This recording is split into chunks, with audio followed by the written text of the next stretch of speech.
The broadcast is now starting. All attendees are in listen-only mode. Good evening, everyone. My name is Craig, and I'd like to welcome you to our leadership webinar this evening. And boy, do we have a real treat in store for you today, because about 5 weeks ago, we ran a Craigslist ad advertising free lead system for life and annuity products. And we had a gentleman by the name of Brian Gunnarsson. You may have heard that name before, out of Dallas, Texas. And he responded in a way which nobody's ever responded to us before. He sent us a report of his production over the last 30 days. He did a screen capture from the insurance company of his production over the last 30 days, and he had in it the first name, the last name of the client, the type of the case was written. If I remember right, the face value of the insurance was there, annualized premium, target premium, and his commission amount. And wow, I tell you what, guys, that month, Brian wrote, I believe, a little over $80,000 in target premium. And all of that business came from schools. And that's kind of what we're doing. Brian is an expert at getting into schools, at communicating with the personnel there, at getting in front of people and getting business written. Brian has, correct me if I'm wrong when you get going here, Brian, but I believe he's got about 35 schools as clients. He's an expert of our products. He's an outstanding recruiter.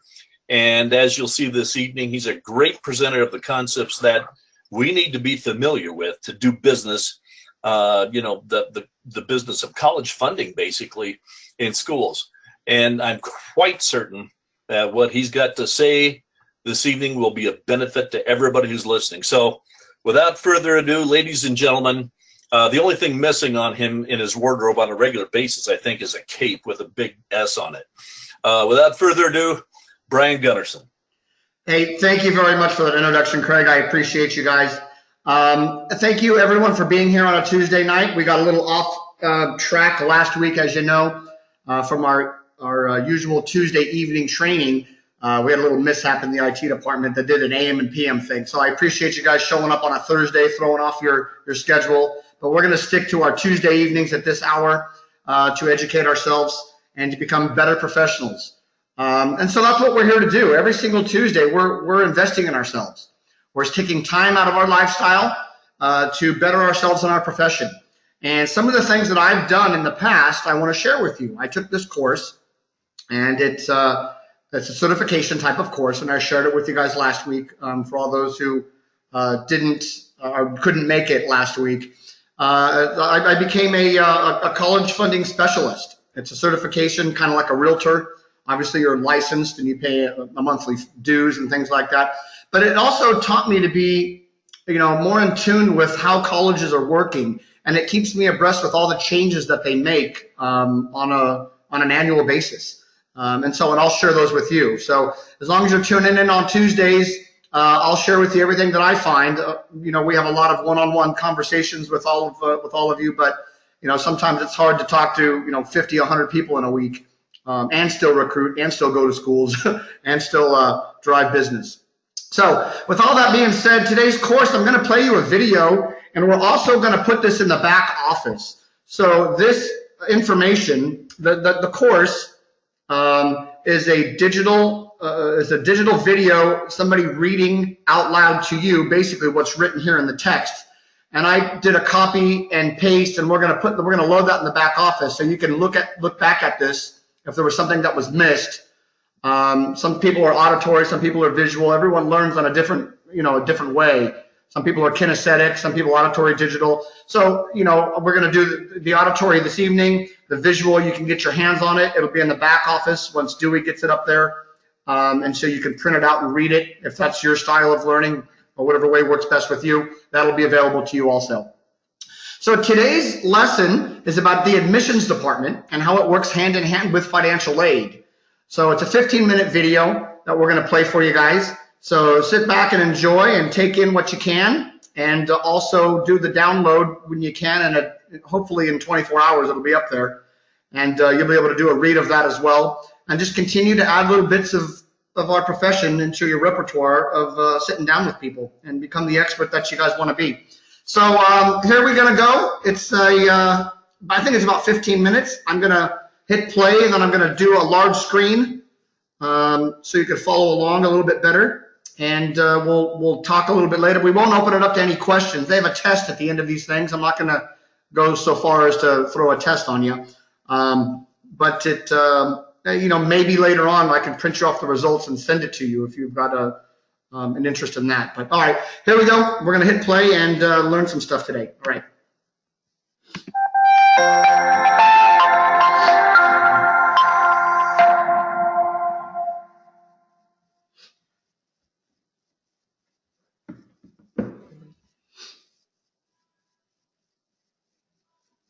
Section 3, Admissions. Now, before we dive into the funding part of college, you need to understand how the college admissions department works together with the financial aid department when serving the best interest of students and making their transition to college seamless. The financial aid and admissions office must work together if they're to ensure the institution's income stream. They're both tasked with recruiting and then retaining students, providing just enough resources to keep the income flowing into the university. The admissions and financial aid offices are usually run by a department called Enrollment Management. This department starts the admissions and financial aid process with an annual budget or the amount of money they need each year to operate the college. They begin with their advertised price, then determine an amount of money that can be used for financial aid to attract students to the college. Some of this aid is hard money or interest income from endowed scholarships, but the majority of financial aid is given in the form of discounts off the price of tuition. They call these grants or scholarships, but internally colleges discuss their discount rate or the average discount off the advertised price they will offer in a given year. The financial aid office then takes the financial information from the financial aid form submitted by your clients and compares the aggregate financial need of the entire student body. They then develop pools of students. Those families that can pay full price go into one pool. Needy families that have little money go into another. The balance of the students is put into a third pool. Then comes the process of weeding out. Students from families that can pay full price are accepted unless the student's academics are below standard. Needy students on the academic borderline will also be rejected. The balance of the students, or Pool 3, is also weeded out based on both academics and financial need. This process will continue until the admissions and financial aid departments are satisfied they can meet their annual budget. And this is how most every college in the country operates, the admissions and financial aid departments working very closely together. Only one group of colleges, those practicing need-blind admissions, can make any claim that the admissions and financial aid decisions are separate. These colleges are generally very wealthy and have large endowments. They not only have a high discount rate, but they also have endowment funds to draw upon if for some reason the admissions office ends up admitting way too many needy students. College financial aid policies. Public or state and community colleges. The financial aid given at state and community colleges is mostly federal loans, specifically Student Stafford and Parent Plus loans. These schools normally give very little grants or scholarships unless the student is gifted academically through high GPA and ACT/SAT scores. Elite private colleges. Elite private colleges only give out financial aid based on the family's income or ability to contribute. They do not give out money based on the student's academic record, as they'll only admit academically gifted students. Many Ivy League schools have a school policy to cut their advertised price considerably for students from lower income families. For instance, at Harvard University, families making less than $65,000 are not expected to contribute any money for college. Other elite private colleges will give students grants and scholarships, however, they're entirely based on the family's income or ability to contribute. High demand private colleges. Unique private colleges in high demand have something the student wants badly. Either special study programs, special location, or some other desirable trait that the family is willing to pay extra for. These schools mostly give out financial aid in the form of federal loans, specifically Student Stafford and Parent Plus loans. They give very little grants and scholarships unless the student is very gifted academically through high GPA and ACT/SAT scores. For instance, Belmont University, located in Nashville, Tennessee. As you can imagine, many young adults want to live in Nashville. With demand being high, families are willing to pay extra to live and go to college in Nashville. Private colleges. Regular private colleges tend to be much smaller colleges and may have only a few thousand students. They offer a smaller range of majors but often have a particular academic focus. Some may emphasize the liberal arts or the fine arts, for instance, while others focus on specific degrees such as engineering and computer science. Regular private colleges are supported heavily by tuition endowments and donations from alumni, and yet they offer the best financial aid packages, often ending in the same out-of-pocket cost for the family as a state university. While others focus on specific degrees such as engineering and computer science. Regular private colleges are supported heavily by tuition endowments and donations from alumni, and yet they offer some of the best financial aid packages, often ending in the same out-of-pocket cost for the family as a state university. College admission policies. Regular admissions. Regular admissions are most common to small four-year public colleges and universities. All students must submit their applications by a specific date, usually between November and January. The admissions board then reviews all the applications and sends out acceptance and rejection letters on the same date. Rolling admissions. Rolling admissions is most common at large state universities. These schools allow students to apply at any time during their admissions period, which is usually September through July. The admissions department then evaluates each application as it's received and sends acceptance letters to students who meet their requirements.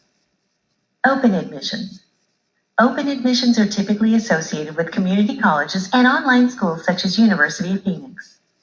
Nearly all high school graduates are admitted, provided they have a diploma or a general education development or GED certificate. Deferred admissions. The deferred admissions option allows a student with financial, personal, or work-related concerns to defer or postpone their enrollment for up to 1 year. Early admissions options. Early admissions options are most commonly associated with private and elite private colleges. Early decision. Early decision allows students to apply to a college by an early deadline to guarantee their admission, but the student is then obligated to attend that college under a binding contract. Early action. Early action allows the student to apply to a college by an early deadline to guarantee their admission without obligating themselves to attend the college. Early evaluation. Early evaluation allows the student to apply early to find out whether their chances to be admitted are good, fair, or poor. The application is usually submitted by November, and the student is sent an admissions determination by December or January. Admissions opportunities for your clients. Advanced placement or AP studies. Perhaps the easiest and most effective way for your client student to stand out academically for admissions is to score well on advanced placement tests offered in high school by the College Board. While these studies are for the academically gifted student, they can represent real dollar reductions in the cost of college. Advanced placement is awarded by the college or university, not by the College Board. The college's catalog usually provides a detailed description of that institution's advanced placement policy. When AP courses are added to the student's curriculum, the result is a weighted grade point average, or WGPA, such as a 4.5 on a 4.0 scale. AP courses may help with admissions, but have your client check first with the institution the student is interested in attending to get a complete description of its AP policy before assuming the student will get AP credit. AP exams are offered in a variety of subjects and are scored on a scale of 1 to 5, with 5 being the highest. The College Board gives these tests each May. Many high schools offer students practice tests to familiarize themselves with the format. College-level examination programs, or better known as CLEP. CLEP is the most widely accepted credit-by-examination program in the United States today. While advanced placement AP courses are usually taken by above-average students, CLEP exams are more beneficial if your client student is average or even a non-traditional adult education student. More than 2,900 colleges and universities now award credit for satisfactory scores on CLEP exams. CLEP exams give your client students the opportunity to demonstrate the college-level knowledge they've gained through prior study, independent study, professional experience, and cultural pursuits. It allows students from a wide range of ages and background to demonstrate their mastery of introductory college-level material and earn college credit. Students can earn credit for what they already know by getting qualifying scores on any of the 33 CLEP exams. While CLEP is sponsored by the College Board, only the colleges may grant credit toward a degree. Not all colleges have the same CLEP policies. Some colleges accept credit for a few exams, while others accept credit for all of them. A college often grants the same amount of credit to a student who earns a satisfactory score on a CLEP exam as it does for a student who successfully completes the related course. Distance learning, also called DL.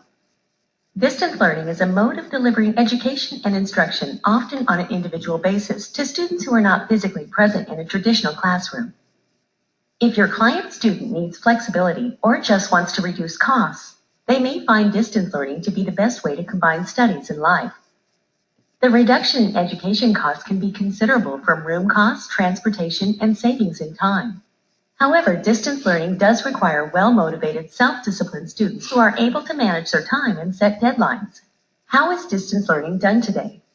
What makes distance online learning very effective today is the evolution of technology, which now allows the delivery of information and instruction through print media or through electronic means such as voice or data. Students can have physical education materials delivered to their homes or digital files sent to them using the internet. Some methods of distributing lessons include printed instruction, interactive audio or video conferencing, emails, recorded tapes or files, as well as fax. It's a very convenient way for busy people to continue their education despite their busy lives and tight schedules. The 4 key elements of distance learning. There are 4 key elements that make up the essence of distance education, and many institutions offering these programs have these cornerstones to make sure their programs produce the best students. These elements include 1. Proper instructor preparation and training. 2. The use of selected technologies. 3. Management or education programs. And 4. The programs being offered. So just how popular is distance learning today? Distance education is now a very attractive educational model for students, and it shows in the number of new distance education students every year. A study conducted by the United States Department of Education revealed that the percentage of undergraduates who enrolled in at least a single distance education program rose from 8% to 25% in the time range from the years 2000 to 2016.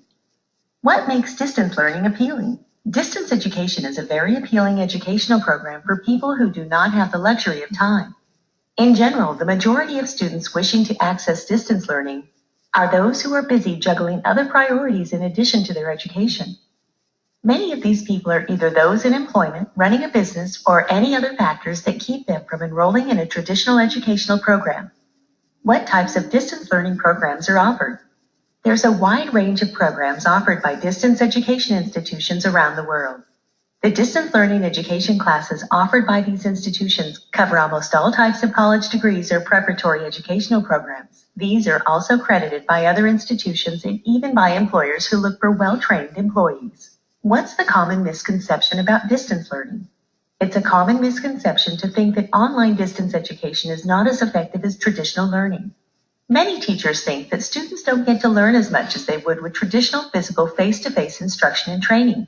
However, recent studies have shown that there is no difference in the effectiveness of traditional education methods and distance learning education as long as the technologies are effective, the students are interactive, and when there's a regular teacher and student feedback. This section is ended. Please take the test and proceed to the next section. All right, obviously we're not going to take a test, everybody. But hopefully there was some good information there for you.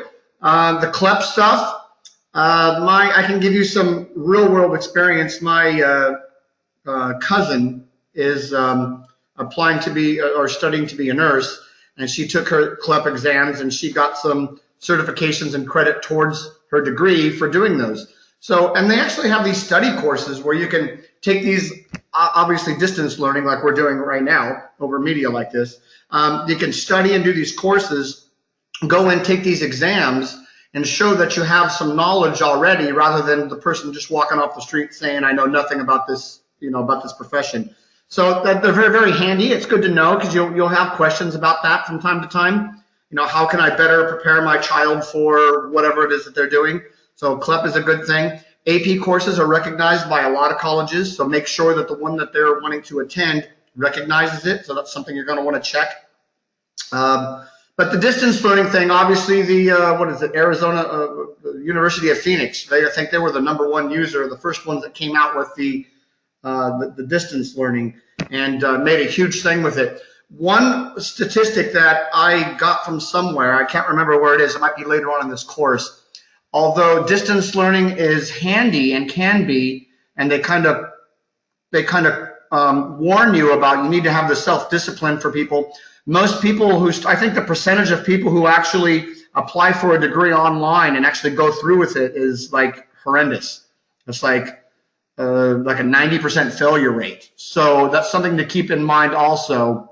Maybe some of the distance learning can be used as a crutch or a start or to get some credits, but not as your main goal or your main focus for a degree, because the statistics just show that it's not plausible. It doesn't work. So just some things that I got from that. So the CLEP, the AP stuff, and how they kind of work hand in hand with each other. And we're going to take this whole entire printout and send it to you, or put it in the back office so you can get to it, and keep it and learn from it and read through it every once in a while. So that's today. That's all we have for today. We're going to be a little bit short. I think last week we were a little bit long, so we can have a little bit short this week. This time of year is difficult for everybody. We've got families and shoppings and holiday stuff going on for everybody, and kids about to get off of school and be out if you've got little ones. So I appreciate you guys even more this time of year coming to our trainings. We're going to keep having them. I'm not sure of the exact schedule. I'm still waiting to hear back from Craig on that, and I'm saying it to him right now. But what we're going to do, I'm available every Tuesday. I'll be here. If Christmas falls on a Tuesday, I'll throw up a training. I'll be here to do it. But I'll have to find out from Craig what we're going to do, and we'll let everybody know. Do you want to close with anything, Craig? Are you there? Did you walk away? He might have went onto a different page. All right. Well, everybody, again, thank you very much for being here. As always, you can email me or you can text me. My phone number is 208-991-6822. For those of you who don't have it, 208-991-6822. Feel free to text me, call me, message me. Let's communicate. We only get better by talking with each other and sharing our experiences. I definitely want to know what's going out in the real world when you're walking into schools. I want to hear what you're running into, and let's share it with everybody, our successes and our failures, and let's all get better from it all. So having said that, everybody have a wonderful evening, and we'll see you next Tuesday. All right, bye.